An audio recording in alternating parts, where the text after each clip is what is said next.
This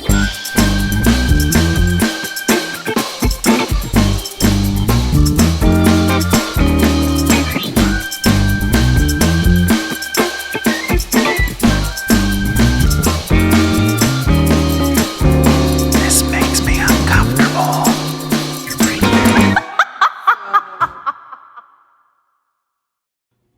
All right. Welcome to the This Makes Me Uncomfortable podcast, where we discuss all the things that make us uncomfortable. I'm your co-host, Allura.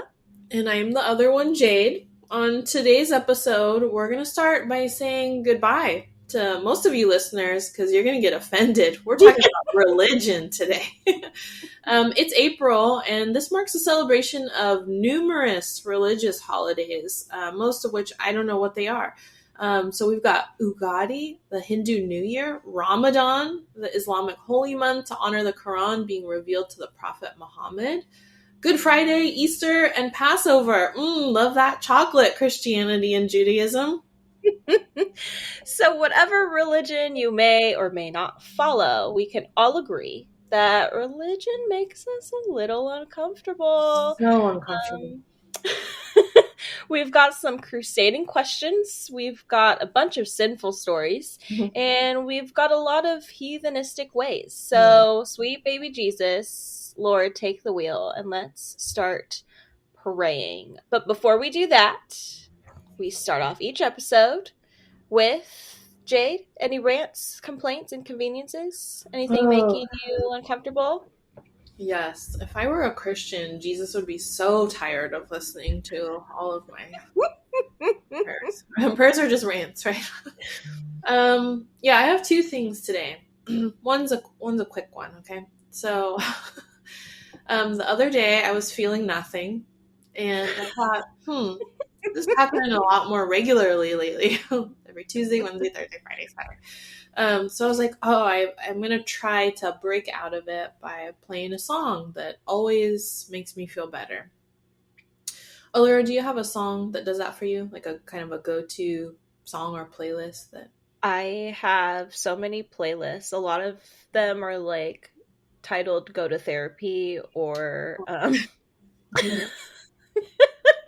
or Happy Day. Oh, that's creepy. But yes. Okay. Like, what's an example of a song that you've been listening to lately that makes you feel good or kind of somewhat good? A resemblance of human good. Well, my current obsession with just this one person, SZA. Not sure if you're familiar with Yes. my queen, my Lord and Savior. I think she is who I worship, to be honest. So if you ever heard her song Snooze, I'm obsessed with it. It makes me ugly cry in the car every day. Cleansing. So that makes me feel emotions. Well, that's good. I'm glad that you still have that and that your idolatrous relationship with SZA really brings it out of you. That's good. So mine, since I've been a kid, is Madonna's Like a Prayer.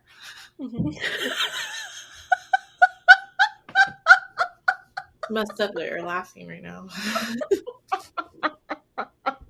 You know, I was never like a big Madonna fan or even like pop fan per se, but I think it holds a really nostalgic place in my memory because growing up in the 80s, that music video really made an impression on me, and namely because of Hot Black Jesus.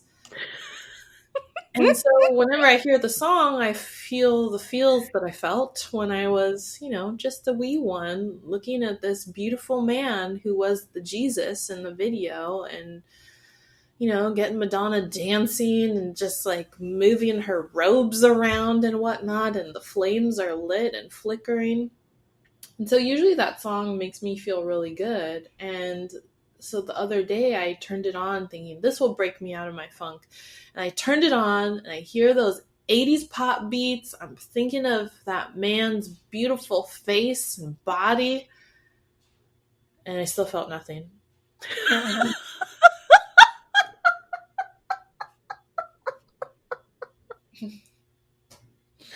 My other thing that's making me uncomfortable Related to the topic of religion is so let's play a hypothetical game. Okay, so say I have friends, right? And one of said group of friends, which is a diverse cast of characters, of course. It's like Saved by the Bell, really. And they invite me over to their home for dinner and, with their family and all that. And say this dinner begins with a prayer. And everybody closes their eyes and clasps their hands. Or sometimes I think they do a little like hand holding or something. Someone's leading it with words and feelings and hopes and wishes. What do I do? What do you do in that situation, Laura? Do you close your eyes and pretend to pray? That is such a great question because literally that is the same exact thought too. I went to a funeral recently, like back in December, and it was all just praying and rosaries and hand holding and all those things. And I was just like, what do I do? So what did you do? I just looked down and tried to shield my face. That's a classy move. Yeah. Kind of very, very noir. You just pull like a veil over your face. Yeah. A little black fishnet of mourning. I always like to, like when people are like bowing their heads and closing their eyes, I always just like to take a look around. Ooh, I shuddered. Because it's just, I don't know. It's so funny to me. You like to watch. It's also just like, I know a secret, and I get it. It fits you that you would like to watch when no one's looking back at you. Yeah. It's appropriately creepy. So that's what I do. I still haven't figured it out what the proper thing to do is. Yeah, and I do appreciate it when the person, let's say my friend, gives me a little tutorial ahead of time, because I have had friends who, come from like a Muslim background or something who say, hey, I know you're not from this, so this is what we're going to do. And if you want to do this, you can, or if you can do this. Like, I appreciate that because I, of course, don't want to offend anyone's religion or culture or their family. Definitely not. Mad parents make me so scared. But I just, I also don't want to feel or look like I'm being disingenuous. Like if people are praying and they know I'm not of that religion and then I close my eyes, like I don't want to make it feel like I'm making fun of it or not taking it seriously. So all this is to say, I don't know what to do that's the best way. So if religious folks out there listening, tell your heathen friends what the fuck to do because we are lost. We just want to eat. We do. That's it. Yeah. We just came for the food. That's the only reason why we come out of our house.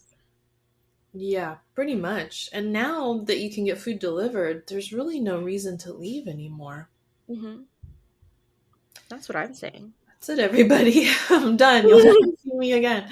Allura, what's making you uncomfortable, or who are you making uncomfortable these days?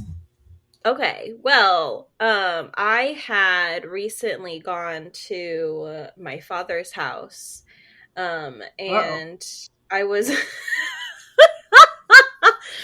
They're fans of the pod, which confuses and frightens me all at the same time because I'm just like interesting. But I love you. I was telling them, I was like, hey, listen, we're planning a religion episode and you may or may not be all too thrilled. And then my stepmom, like, literally was just, like, telling me all the things were, like, in the past when I was younger, it was unfathomable to me. Like, it was, like, church every Sunday, like, pray before we eat, pray before we go to bed, like, all these things. And now they've done, like, a complete 180.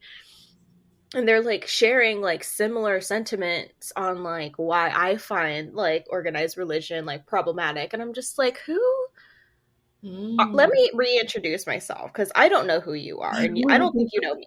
So I think the complete switch up on like religion and like their opinions and thoughts and like how they practice makes me uncomfortable because I was banking on them like staying consistent in their ways. Mhm.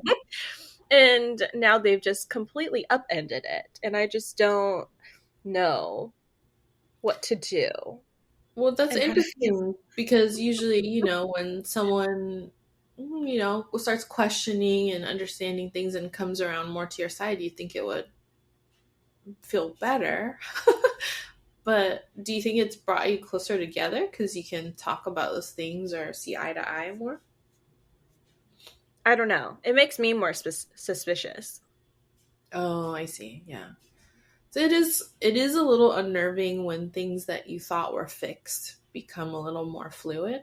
And I could see that. It's understandable. Well, that kind of leads us into one of our first topics, which is just kind of exploring what religions were in our upbringing and what our religious backgrounds, so to speak, are. But before we get into that, I think we really need to clarify that Allura and I are definitely no experts on any religion, including the ones that we grew up with. So, um, yeah, so please don't come here for information. Oh, Or, absolutely not. yeah, or Please knowledge or anything. don't. So, Allura, you kind of mentioned a little bit about your religious background. Do you want to share more about what you grew up with? Yeah. So, I grew up Catholic. Um, and it was very like I went to Catholic school like I think in like kindergarten. And then I like switched over to preschool, but it was like church every Sunday. We did like CCD like after church, which is like school for the religion. I don't know. Oh, yeah. I was just forced to go like after church. Wait, what does CCD stand for? I don't know. Like Catholic church, I'm not something that starts with a D. all of our Catholic listeners. When I Google CCD, Community College of Denver comes up. Okay, so you were enrolled in the That's what it Community was. College of Denver as a kindergartner. Okay, continue. um, Mile High City. yeah. So yeah, and like I said, it was like we prayed before we ate, prayed before we went to bed, church every Sunday, CCD after church.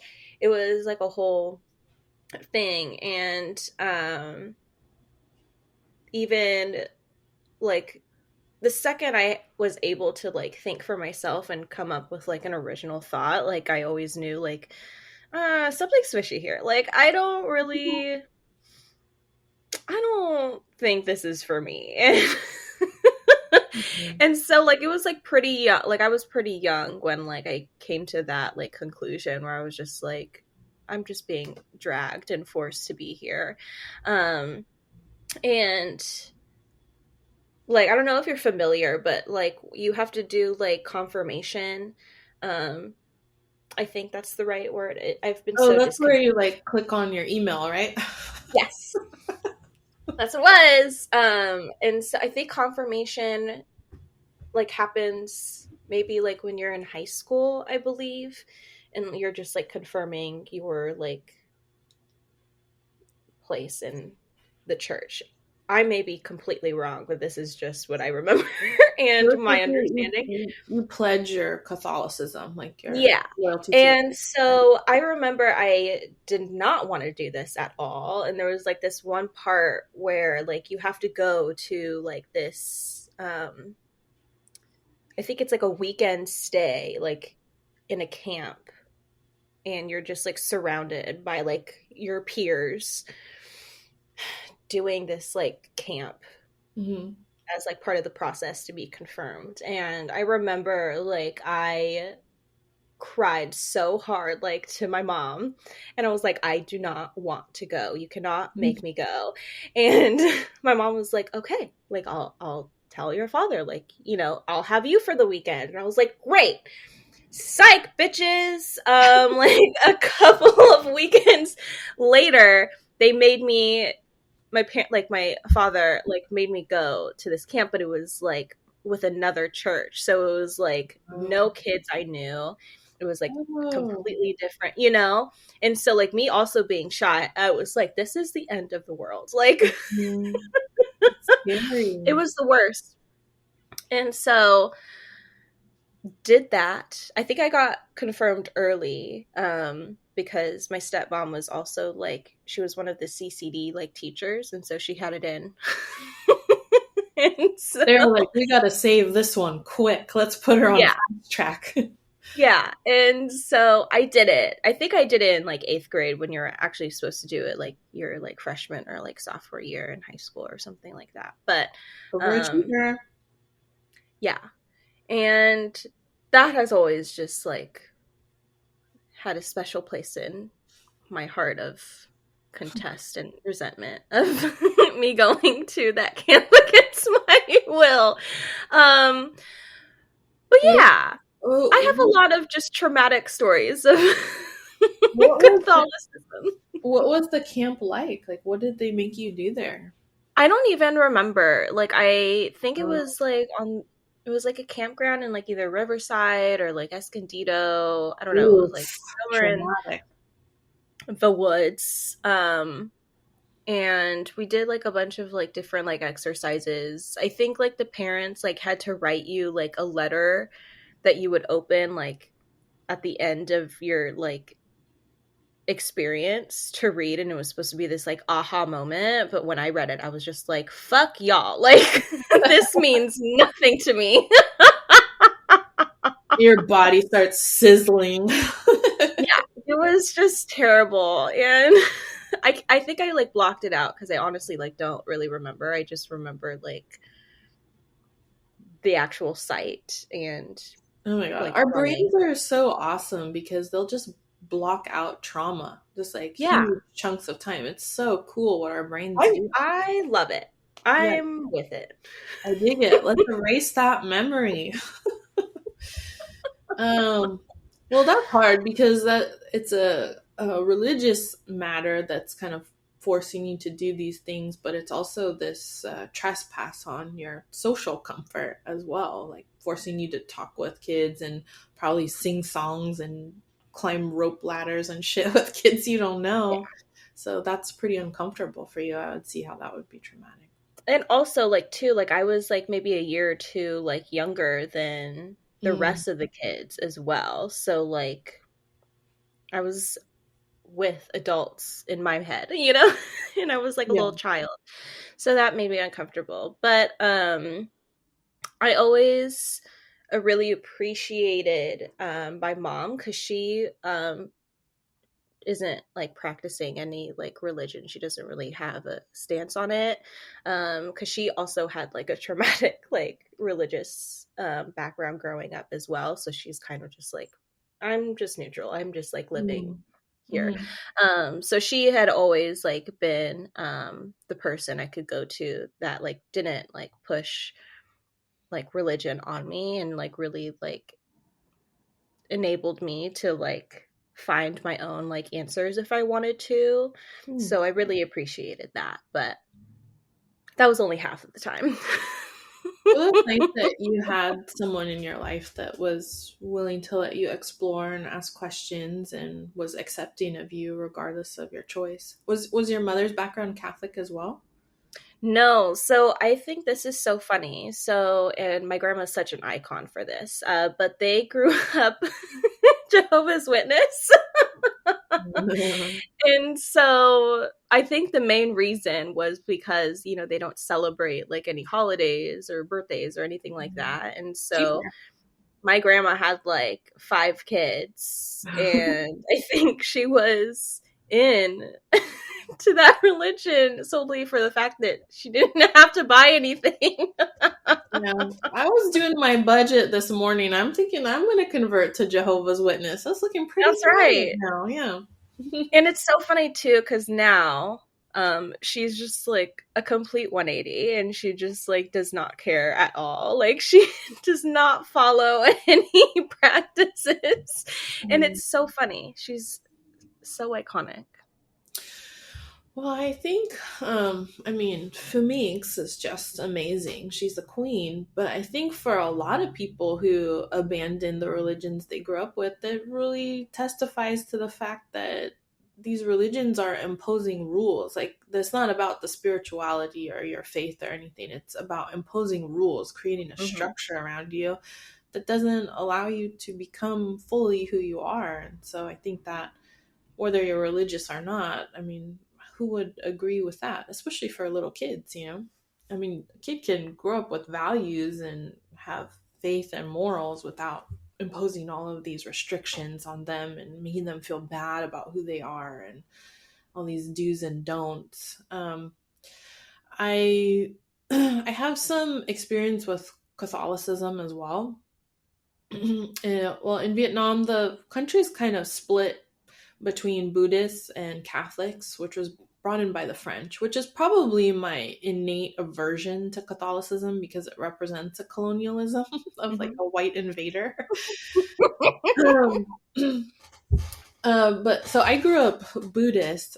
Now, I find that if I claim that, though, there's a lot of white people who will immediately start going, oh my gosh, I read the Bhagavad Gita, or I do this yoga, or you know, I ate Indian food the other day, and they're trying to go back to something that is written and canonical for Buddhism, but that's not the Buddhism I grew up with.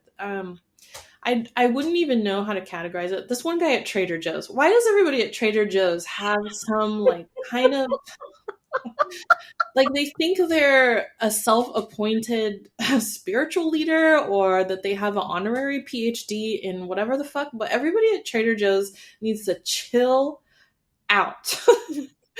This one guy at Trader Joe's was asking me like what branch of I don't know, and then he starts rattling off all of these like Sanskrit terms.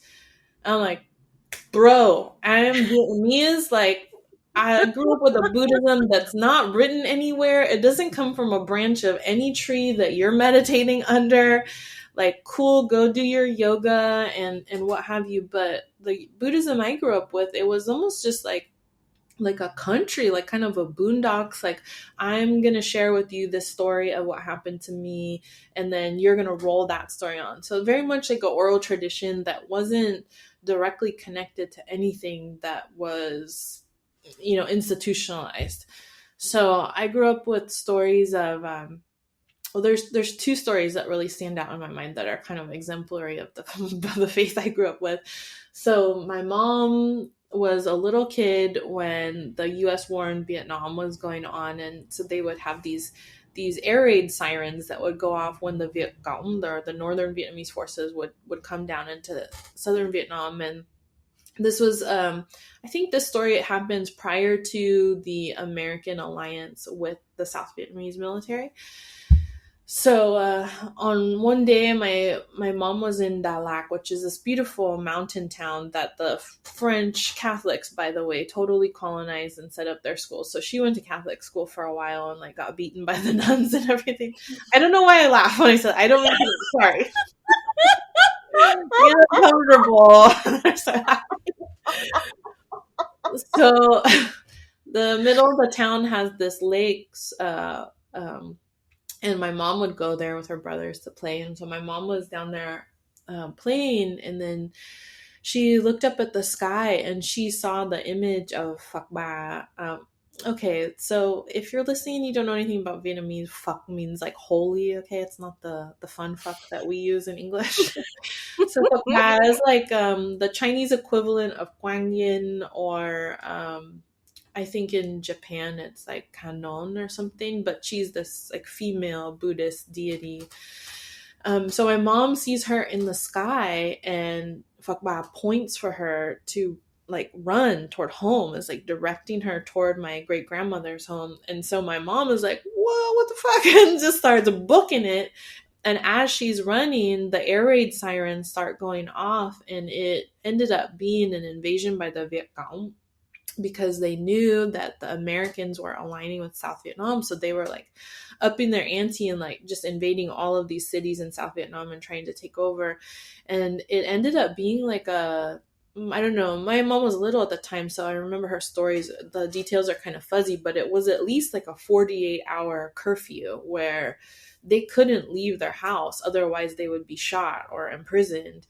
And so my mom tells a story of being basically trapped, detained in her own home, and having to like eat bugs off the floor. And there were roses in the garden that she was like peeling the stems from. She always would tell me like, if you're ever in a pinch, here's how you eat a flower. Like, here's the edible part. So that story always stood out to me because it felt like there was the spiritual force that was protecting us. And even in times of political and violent turmoil, that there was some kind of ineffable, inexplicable force that would protect our people, and my mom in particular. So that's a nice story, yeah. Trying to add some positivity. The other story that I have is kind of a funny one. My mom said that my uncle that I'm actually named after, which is, this will make you giggle when you hear what this uncle did. But my uncle that I'm named after peed on the Buddha's altar at my great grandmother's house one day. I don't know why he did that, but he peed, and then my mom said his dick swelled up for like 2 weeks. He peed on it. So I like that this Buddhist force protected us, but also made our dick swell up as punishment. You know, you gotta keep people in their place. I'll save you, but you can't piss on my shit. I mean, that is iconic, and that's fantastic. Yeah. So I think that's really the kind of Buddhism I grew up with. That's definitely not in the Bhagavad Gita, Trader Joe's employee.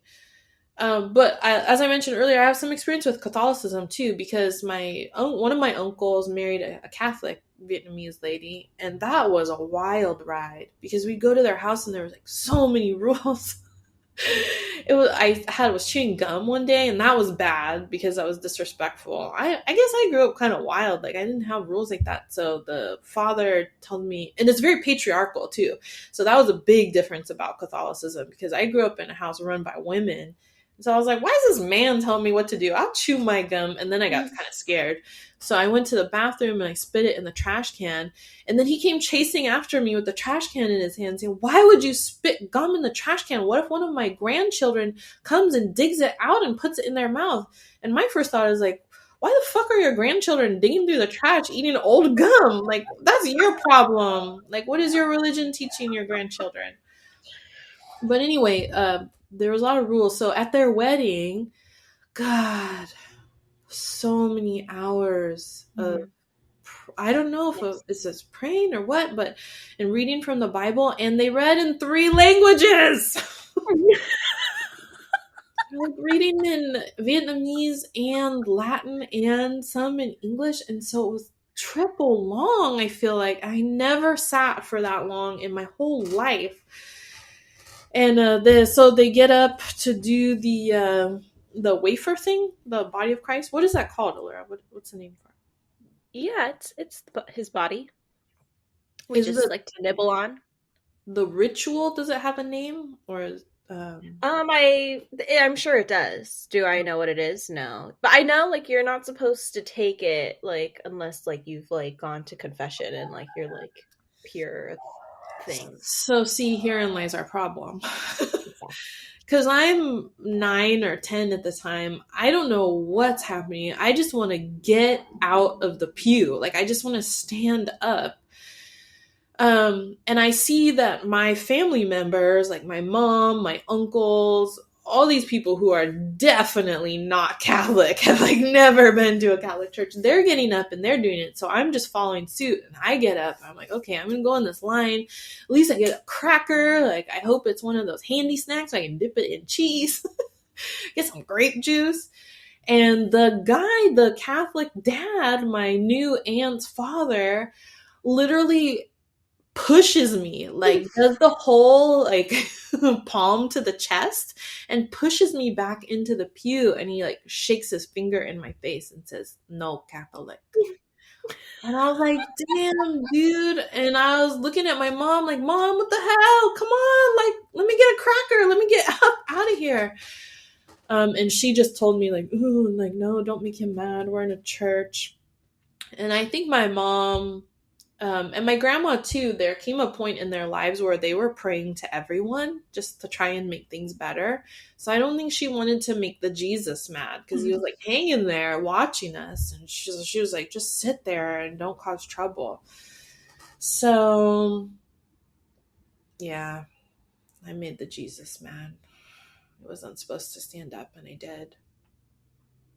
That's okay. You're not really missing much. I remember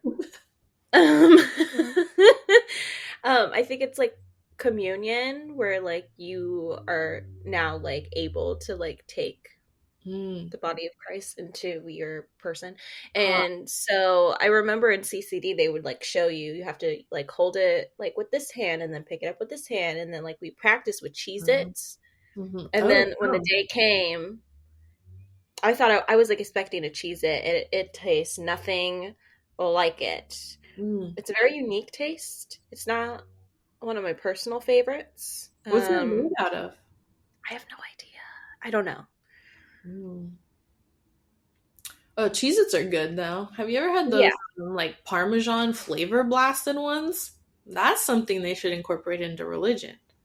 Yeah, literally. No, but I mean, like, I think that like using Cheez-Its for the body of Christ is like the most funniest analogy, because it's always just setting you up for disappointment. Mm-hmm. You know? And hypertension. So salty. Exactly. Are there other rituals or practices within those religions or others that you've experienced that made you really uncomfortable?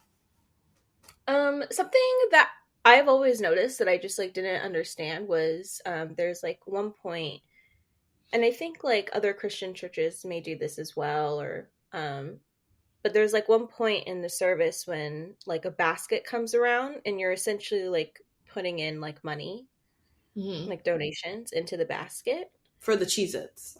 For the Cheez-Its. And I was just, and like, you know, my parents would like give me like coins or like $1 or whatever to like put in the basket. And I'm just like, where is this money going? You guys have so much money and you're taking from people who don't have money, you know? And it's just like, what are these funds like doing for the people who are like sitting here that like you're supposed to like be taken care of like spiritually? And is it to build a new facility, because we already got a new one built, you know? That's the shady thing about institutionalizing any kind of human practice, I feel like, whether it's faith or education or medicine. Because driving to work past these fucking mega churches that look like, the Greatland Targets or the super Walmarts. They're just ginormous. So, I mean, I have an aunt up in Oregon who's always been really involved with the church, and I know that the money that they use there would go toward like Sunday school and the art supplies for the kids and doing like food bank stuff for the community. Like, you could see where money was going to help people. But then these other places, it's like, do you need a church that has those windows? Because I know those windows are fucking expensive. So yeah, whenever institutionalized things, people are involved, money, that scares me a little bit. Yeah. And then I think like the most obvious one is just, priests just molesting children. Oh, that old thing. Yeah. Just being relocated. So I think that's like a big one for me. I don't know if that bugs anyone else, but Yeah, that's probably a huge universal discomfort, I would hope. I so going to temple growing up, I for the most part going to temple was always a really positive thing for me. I think that whenever I prayed, it released something in me. I think I was holding a lot in as a kid and trying to not be a troublemaker and trying to be good and trying to earn affection and validation and like a sense of worth. And so I think going to temple helped me release it because it felt like a time where I was alone and I could. My mom always taught me to just speak to Fakba, like not because I know there's rules for prayer and other religions and things you have to recite, but she always said just talk to her and ask her questions. And it's not about asking for things, it's just about sharing with her who you are. And the only rule was just make sure you say your name and your birthday so she knows which Jade this is coming from. I don't know if there's a lot of Jade Hidlas in the world, but anyway, I identified myself and then I would open up to her. So I think the opening up was always really positive, and that's still a hard thing for me to do. It's really hard for me to open up. Here we are recording a podcast where I overshare too much, um but there were a couple of things that made me uncomfortable about temple. And the first thing is, and I think this is where the patriarchal stuff was coming into play, a little of that Chinese like Confucian influence on our culture. But if I was on my period, I wasn't allowed to enter the temple or to pray because that was considered dirty. And at temple you always take off your shoes and make sure you're clean and are like ready to meet your spiritual advisors, I guess. And I was always like, man, I'm on my period, I'm really struggling here, I need some help, I need to ask for some things. But it was that one time of the month where you couldn't really go and connect the way you wanted to. So that made me uncomfortable. I don't like dudes' rules playing into how I get to do things and if my body's dirty or not. This natural thing, and being told that it's dirty is pretty fucked up. The other thing that we would do at temple is, especially around Lunar New Year, we would have this like a bamboo cup full of sticks with numbers on them, and we would pray and shake them, and you would keep shaking until one stick fell out, and then the number on that stick would correspond with essentially a fortune that you would pick up from the temple, and it was supposed to predict your luck for the year, things that you should and shouldn't do. And at the time, I thought it was cool. I was like, 37, it's going to be a sexy year. Let's get a haircut. But now looking back, I feel like it really contributed to my fear of math. No. but, but like a system of numbers and like a way of thinking that dictates who you are and how you should be for a whole year. And if you diverge from that, then somehow you're unlucky. I don't know. It just felt like the system of there's a right number, there's a lucky number, and anything outside of that is pretty much fucked.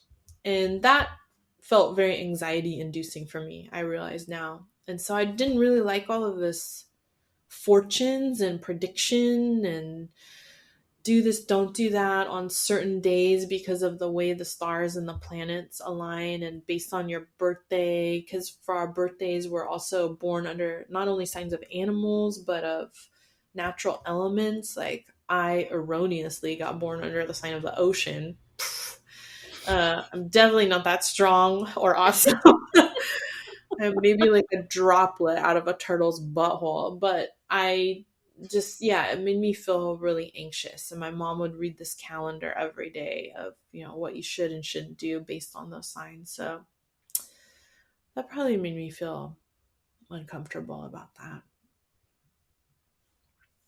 So yeah, just an anxious person, worried about numbers, worried about my period, feeling real dirty, and just wanting some Cheez-Its for some reason. Yes. So question, Jade. Uh-oh. Because you've kind of given me, like, some positive and also some negative like Mhm. thoughts and feelings on your Uh-huh. religious upbringing. So where do you stand now? Like in like what's your day-to-day like on this topic? And how did you may or may not lose your faith? Leading question. um, I maybe like many people had a crisis of faith about 5 years ago, where I felt like my faith was shattered, and it was very disillusioning and sad, frankly, because I always felt that that was something that was strong in me and something I could always go back to and feel accepted for, in a world where I felt like I wasn't accepted by either of my cultures or races, and just feeling left out of or on the margins of a lot of groups that I tried to belong to. So my faith was the one place that was like just for me. And so it was really sad to have that broken. And I still kind of struggle with saying what exactly broke it, but it was after after I gave birth to my first daughter, and I was suffering really bad postpartum depression and was super suicidal and stuff. And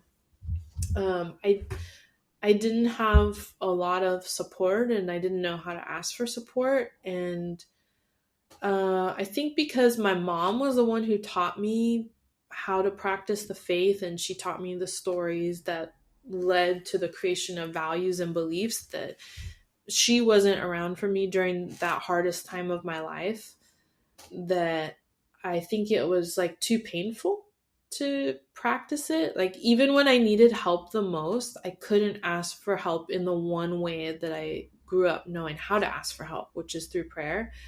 And I couldn't do it because I think I was so wounded that I was going through this terrible thing at a time when I was supposed to be happy to have this new baby. But at the same time, I wasn't feeling happy. I was really struggling, and my mom wasn't there for me. Like, speaking of colonization, she went on a trip to Europe right after my baby was born.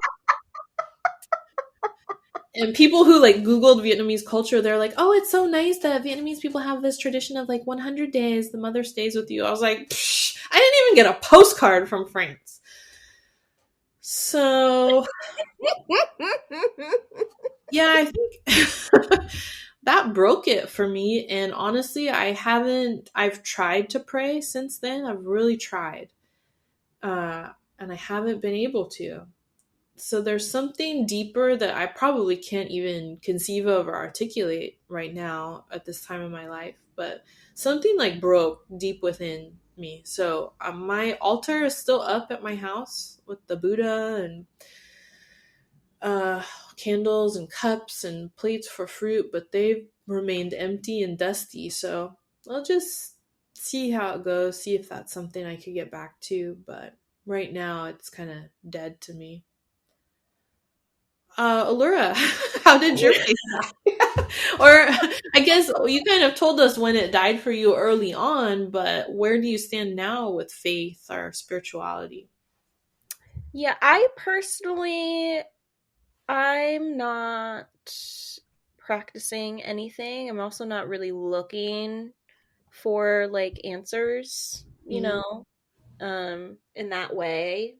Like I don't want to be saved, nor do I feel like I need to, nor do I want to know what happens to us after we die, like all those things. Like I'm just like Mm-hmm. I'm living life. What happens happens. I have my own like moral code that I stand behind. And yeah, I'm not looking for anything right now except for SZA and Lord We Trust. You got to see in person, so that's like a religious rite of passage right there. Yeah. But yeah, I mean like I've never really believed in it like I Mhm. said like early on when I could form my own like thoughts and feelings on the subject. Um And I do want to say that you are a very moral person. Like, you'll joke about it and be like, oh yeah, I'm a demon from hell, and we all laugh because we agree. But you, on a serious note, you are a very moral person. Like, you have code and you're extremely loyal and you give a lot and work very hard for the things you believe in and the things that you feel are right. So I think that's really important to point out because, people may disagree with what we're saying about religion and spirituality, but that is not, like morality is, it's not one and the same as that. So you can be a very moral person without having to subscribe to all these religious beliefs. Yeah. And I think like with like the problem, in my opinion, like with organized religion is like people will go to like a service like one day a week and like check that off their Yeah. box, and like that's their good deed. Like Mm-hmm. they're good to go and they can wreak havoc on everyone's lives for the remaining 6 days. And then, they just come back once a week just to check off that box. Like, I am a good person, I am saved, I do all these things, but they don't lead the life that they say they do. And so I think that's my main issue with like people who like push their agenda, like their religious like agendas onto others, but they are like, they don't practice what they preach. And I think that's like what really just angers me and makes me super resentful is like, you don't have to go to church or like practice a religion in public to be a good person Yeah. and to make good choices and decisions. Yeah. That's literally your slogan, make good choices. Quite literally. One thing that I think we have in common. Get ready for this. I think one of the main cores of our shared morality is no tolerance for hypocrisy. Like, if you're going to say something, walk the walk too. Because that kind of hypocritical behavior is just, it erases a lot of things throughout our history and in our daily lives, like the little things and day-to-day interactions, and that erasure feels very hurtful and very violent. So yeah, I would agree with you on that. I feel like I was gonna say something else about that, but I can't remember. One thing, about the people who say one thing and act another. So Jehovah's Witnesses, by the way, came to my door once, and I opened my door, and with the Buddhism, the altar is always supposed to face the front door. She's like the protector of this domestic sphere in your home. That, like, the sailors used to pray to her to bring them back home if they got lost. So she always faces out to see whoever comes to the door. And this Jehovah's Witness comes to my door once. I had a super small apartment, so the Buddha was like right there. And she kind of like gives me the up and down and then looks at the Buddha and she goes, "Hi, would you like to learn how to become a good person?" And I just lost it. Like, that is so judgy. At that time in my life, I was a teacher and I was also volunteering at a shelter for people who had lost their homes. It was for women and children. And I was just like doing all these things that I thought was like, this is what a good person does, right? Like, we help out our communities. And she has the audacity to come to my door, look at my little jade Buddha and say, "You want to learn how to become a better person?" I was like, man, you're a bitch because you haven't had a birthday party in 45 years. Get off my doorstep. Yeah, that made me really angry. And, okay, so one other thing that makes me angry about a lot of Western organized religions is that they really dispute the reality of ghosts and haunting and spirits because of all of this narrative about going to heaven and your soul has to do this or whatever. And same thing with the other end of the spectrum that's like, oh, when you die, you're just worm food or whatever. That's fine. Whatever you want to believe, that's fine. But don't tell me that my ghosts aren't real, because that is real. If you tell me that didn't happen, then I am certifiably insane, and you better call the paddy wagon to come pick me up right now. So I just don't like it when people tell others that what they believe is not true. And I find it really fascinating how a lot of these beliefs come up in movies. Because for me, like, I can't watch ghost movies anymore because it's so real to me. It scares the shit out of me and I can't sleep for weeks. But it's really interesting to watch movies about the other things I don't believe in, but that are equally scary, like Stigmata. That's scary. Have you seen that movie or heard of it? Oh.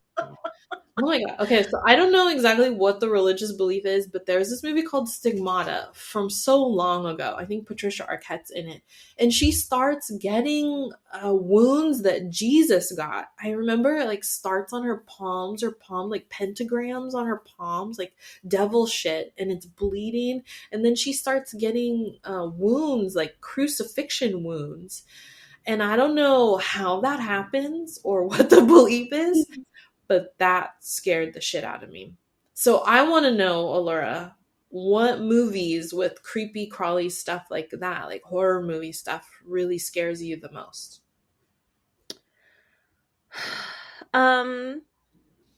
That's hard because I feel like I'm more scared of like the more like realistic things that can happen, like home invasions, like yeah. You're very scared of Asian Americans. being taken. Their number one crime. Taken, the movie literally scarred me for life. I watched it when I was like 9, and I was like, I swear to God, I will never go to Paris. I still haven't seen it, and I won't watch it because I have daughters. Oh my gosh, I think it's a good teaching moment for daughters. So, I'll add it to anyway, homework. You need to watch it. It's so good. It's terrifying. Okay. But then like, human trafficking's like everywhere, all over the world, probably in your backyard. So, that's mute. Anyway, I always bring this up, but Midnight Mass, the TV show on Netflix, it's so good. And it's all about, it's about like Catholicism. And it's just all the different like personalities you encounter within religion and outside of it. And it's just so interesting. And it's also like a horror type like show too. So you get like the, conversation and like self-awareness of like religion. And then you get like the element of like horror. You recommended that show to me a while back, and so I tried it. And I made it through about 30 minutes and had to call it quits. Similar to your recommendation of Euphoria, which I could not make it through one episode of because I was so disturbed. And you're like, oh my God, it's so good. They're so pretty. I was like, this is fucking horrifying. But with Midnight Mass, is there demonic stuff in it later on? I don't want to spoil the fun, but growing up, I was obsessed with Twilight. And so one of the creatures in Twilight makes a resurgence in Midnight Mass. Wait, but Twilight, the whole werewolves vampires love story Twilight? Yes. Okay.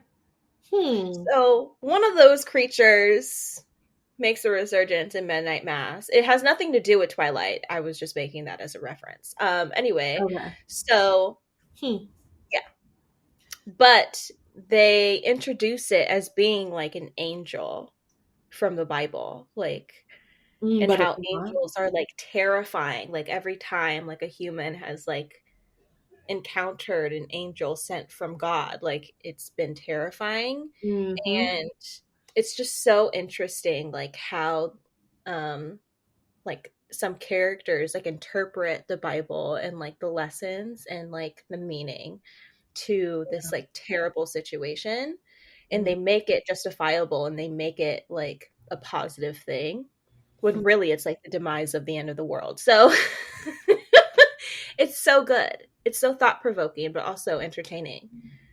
I used to work in this store that sold little knickknacks, and it was a lot of older white ladies coming in with their disposable income to buy little porcelain figures of precious moments angels. And angels were always depicted as like these light, fluffy, innocent, like naked baby things. But then I watched Kevin Smith's Dogma, which is, I think, a very smart indictment of the hypocrisies in Catholicism. And the angel figures in that, I mean, they're played by Ben Affleck and Matt Damon, who are essentially just memes now. But they were like gun-toting criminals. They were just wreaking havoc and seeking vengeance and losing their minds and basically like teetering on the verge of becoming demons. So I think that's really interesting, the way that angels have been built up in our culture, in American culture, but biblically it's something quite different. That Bible is a hell of a book. Oh, that Old Testament, I could read that all day. Yeah. Who needs John Wick when you have the Old Testament? Yeah, I when I went to Cal State Long Beach, I would often sit by myself reading a book, as I do, and so missionaries would always come and try to convert me. And at one particularly lonely part of my life, when I had just experienced a death in my family, I was like, okay, let's fucking go for it. I'm gonna say yes for once. And so I went and I read the Bible with them. I was like, dang, this shit is crazy. It's crazy. It's so fun. It's a Yeah, I went to a Christian university. I didn't know it was Christian, and then I got trapped there. Anyway, so one of the courses I had to take was like biblical perspectives, and so our textbook was quite literally the Bible, and so we had to like read like certain like chapters like throughout. And yeah, I loved the Old Testament. It was such a hoot of a time. I was just like, oh, for real? That's crazy. So when I was a PhD student and I had to TA for other professors' classes, which is, oh my God, there's some terrible teachers in the university system. Anyway, so I had to TA this whole year on religious studies or something. I don't know how I got sucked into that shit, but I had to read all of the major religions' foundational texts. So Old Testament, New Testament, the Quran, bunch of other things I don't remember. But it was amazing what students came into the class believing. And then when you actually read it, how it's nothing what they believe. So there's just, you're right, there's so much misinterpretation of that, and it's that human element of mistake and the fact that humans are sometimes idiots. Like they don't know how to read or to take a message rather than to take things literally. And so I, as a literature teacher, came in and was like, hey, look, this is a story. Like, what's the message you're getting out of this? Not, what did Aisha do and how can we punish women for the rest of eternity based on what Aisha did? So it's just fascinating how people would misinterpret and then make a rule out of it and then use that to make everyone else's lives a living hell. Yes. And then fight each other over it when all the books are pretty much saying something similar anyhow. Where do we go from here? No one's listening anymore. They all blocked us. Yeah. The horror movie, though. Recorded the podcast. We're going to be cut down. Oh my gosh, the church is coming after us. The horror movies, though, I remember being shown Poltergeist at a very young age. I'm talking like 3 or 4 years old. And oh my gosh, that was such a funny movie. Okay, but at the time, that was a contemporary movie when I was a kid. So that was the latest and greatest technological, like CGI special effects for that time. So for me, it felt very intense. Like, oh, just the haunting and everything. I can't even walk down a hallway anymore without being afraid because of that fucking movie. So yeah, any ghost movies is just way too scary for me. And we are going to have an episode all about ghosts because all my ghost stories are too much So exciting. to talk about here. Now, with everything that we've said that is quite condemning of organized religion, would you ever convert for love, for power, for any reason? Do you think you would convert to a religion? I don't think I would ever necessarily convert to like a religion, but I would be open to like exploring others and just like seeing what is out there and if any makes sense to me. Mm-hmm. I don't necessarily see myself like totally just flipping a switch and being all gun ho about. Well, you can go to Trader Joe's and their cashiers will speak to you at length about a variety of religions. Oh man, I love Trader Joe's so much. Okay, what do I you... love when the workers just flirt with you a little bit. It makes me feel good inside. Oh, that's never happened to me. Hey, what do you buy when you go to Trader Joe's? Like, what are your favorite Trader Joe's snacks? Oh my, I don't think we need a whole separate podcast episode for this. Okay, We need a mukbang for Trader Joe's. Yes, there is this like truffle mushroom flatbread. Oh, I've had that. Oh my god, it is delicious. It is so good. You know why I tried that? It's because of you. Because we went to a restaurant once and I ordered something and you tasted it and you're like, this tastes like Trader Joe's. And I was like, oh, well, I got to go get that. And I tried it and it did taste like it. It was very good. Right? It's so good. You're very influential. Thank you. I always buy it and then I put it in the freezer and then I forget that I bought it. And so whenever I open it, like for like when we don't have dinner and we need to like do like frozen foods, it's always just chef's kiss. I just love it so much. That's a nice surprise. That I always get like minimum 3 bottles of Matua because it's like $10 every week. Mm-hmm. So I always stock up on there. Matua is my favorite wine, by the way. I'm trying to get them sponsored on the podcast, but do those bottles make it past Monday at your house? They used to, but not anymore. Yeah. Matua sponsorship. Ooh, those dark chocolate peanut butter cups. Oh, those are so good, especially if you put it in the freezer. Oh, delicious. I just love everything Trader Joe's. I could stay there forever and buy everything. You know, they have these like windmill cookies that are like almond. Those are good. I love anything almond. Yeah, almond flavor is really good. There's a cupcake place by my house that makes almond flavored cupcakes for Easter, and they're delicious. At Trader Joe's, they have a strawberry licorice that is to die for. It's so good, and it's soft too, not the hard licorice. I also like, they have honey sesame cashews. Ooh. Delicious. And this is going to sound disgusting, but their carrot juice, so good. Interesting. I think they must pour sugar in it or something because it's 100% really good. Yeah, I think a lot of people believe that Trader Joe's is a health food market. It is not. It is not. Everything is super unhealthy there. It is diabetes central over there. Diabetes central, and that's why we love it so much. So you will. Oh, Trader Joe's. So you're open to learning about other religions. So big digression. Food just eclipses everything else in my mind. Well, I am married. He did not ask me to convert. Did you know my husband was an altar boy growing up?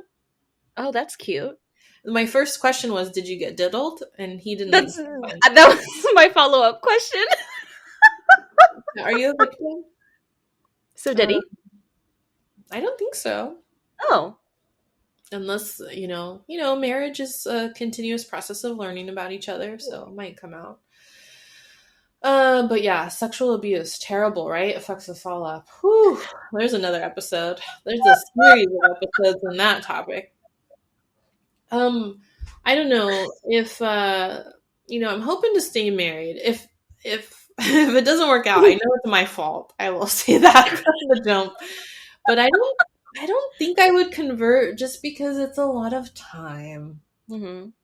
Because if you think about the religions that want you to convert, it's usually Judaism or Catholicism. That's a lot of stuff you got to read and Mm-hmm. practice and learn. And I just don't have time or patience for that right now or ever. So probably not. I'm like you. I always like to learn about it. I love to read about stuff Yeah. and go to places and look at things. And when I was in Ireland, I went to all the churches and learned about how the beauty and grandeur of the architecture and stained glass windows was to convince stupid, illiterate people just to follow whatever they said. And I was like, wow, take a picture. And yeah, I really have no desire for power in my life. I don't like to be in charge or have power over other people, so I don't think there's any other reason that I would need to convert unless it's by force or something. Then I'd be like, all right, whatever. Because yeah, I'm just not putting up a fight these days. Like, hey, if you kick down some of that strawberry licorice and those dark chocolate peanut butter cups, I'll do whatever you say. Oh, that's so good. All right, Alora, this is the big one. Let's Oh. say this makes me uncomfortable, takes off, and Yeah. we get tons of followers and we get our own religion. What would it look like? Like, what are our major tenets going to be? What taboos, what no-nos are off the table? Like, what does this religion look like to you? I That is assume such that a you're good going to be the question. one in charge. That's why I'm asking you this. Yeah, because I've always imagined myself being a dictator and like running my own country. And so You'd be great at that. I feel like it would just be peace and prosperity. It'd be a utopia, but Mm-hmm. who Yeah. hasn't thought of that before if they were in power? Totally. Some, like, it's interesting because I think, what is it? Is it the 10 Commandments? Where it's just like, Thou love shalt thy not. neighbor, Yeah. like, Mm-hmm. don't steal, don't murder. Like, those are just like universal, Duh. like, things to just not do. Mm-hmm. And so I align with most of those things. And so I think me, just personally, just be a good person. Like, kind of the golden rule. Like, Mm-hmm. would you like that to happen to you? Then don't do it. You Yeah. know? Like, treat Yeah. others how you want to be treated. Be considerate of others. I like art, like my Japanese culture and also like my Chamorro culture, because we're all very giving and loving and also very respectful of others. Mm-hmm. And so I always stand by that as well. Um, I don't know. I would say like just worship me. Yeah. Well, naturally, we all do. So that's a given. I was at my daughter's school the other day and I said hello to two people and they did not say hello back. Rude. That could be a rule. Just like say hello. It's taking me a Yeah. great Or like, effort to say hello to your dumbass. So you could just at least smile back or something. I'm trying to be friendly for the sake of our kids because they go to school together. And it's like, why are you just ignoring me? Like, what did I do to you? And also, dads don't comment on the other mom's appearances. That's creepy. oh, Yeah, that's weird. It didn't happen to me because no one notices me. But it happened to some of the other younger, hotter moms. And I was just like, gross, dude. Man, mhm. what are you even trying to do here? Yeah. I'd So probably that, like emasculate all the men so that they're not a danger to people. hmm yeah, like, are you talking about actual castration or just through words and behaviors that you'll I belittle think them? maybe just a mixture of all of it, whatever works. Because every person's different. That's right. You're all about individuality and embracing diversity. Exactly. I want to get to know you to see if castration is right for you. Right. She's a loving dictator. It's that tomorrow culture. You're so hostile. Yeah. I think a ritual that our religion should have is kind of like what we do here, is just people making time and space to sit down and talk with each other a little bit more, even if they don't want to. Because I know I don't want to talk to most people. This is not about you, but most like other people.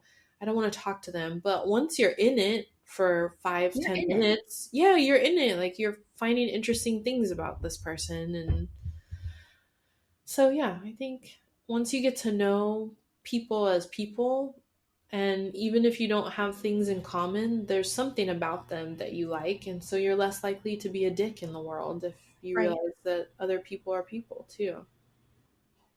I think also like sharing food, Mm-hmm. just having big feasts, Yeah. communal food spaces. Communal food spaces. Rule number 1. Thou shalt share your food with me. Is me a word in the Bible, or do they say thine or something? No, that's theirs.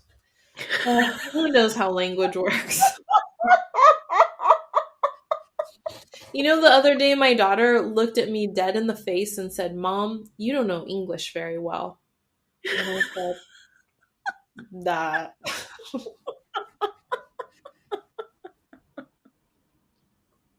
Yeah.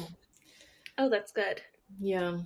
So that's the closing prayer. Just mumbles and groans because we don't know English very well. Mm-hmm. Mm-hmm. Yep. Oh, you know what we could open every religious ritual and close every religious ritual with? Oh, what? Your laughter. Oh. See? There you go. What the people want. We serve our people. All right, I think that's it, Allura. We're at an hour I and think 10 so. minutes. That's really good. I feel like we weren't too disrespectful. I think we. Oh, I'm sure people will disagree. Oh, 100%. Hopefully, we still have followers and listeners. Let's pray on it.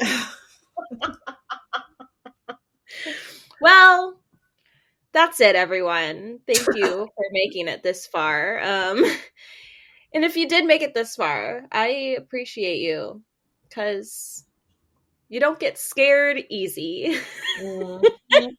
Amen. Well, thanks for listening. That was it. Please go say a prayer for me and Jade. We need it. We really do. Bye. Bye.